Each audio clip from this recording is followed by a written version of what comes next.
ila wakisikia huna pa kujishikiza, hata simu zako hatapokea. Muyafanyie kazi na muyaweke akilini. Hakuna rafiki wa kweli kazini, watu wanakuja na kuondoka tu. Ngoja nikung'ate sikio. Fanya kazi, pokea mshahara, mind on your issue.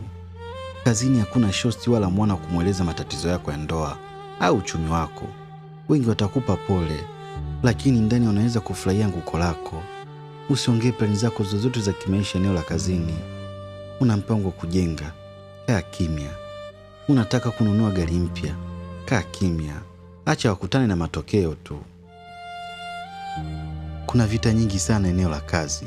Hata wale unaoona wanetu sana, mashosti sana, ndio wanaotiaga mchanga ugali wetu. Chukua hii kama ukumbusho kwako. Sio kila mfanyakazi mwenzako wa kumleta nyumbani kwako, niamini mimi kungudume. Lakini pia kuwa na hekima, heshimu watu, shirikiana nao kikazi, lakini linda mipaka yako. Urafiki wako wa kazini uwe wa kazini tu, sio wa maisha yako yote.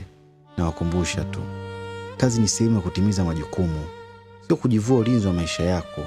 Linda siri zako, piga kazi, achia matokeo yenyewe yaongee, wala usiwe na kamdomo mdomo.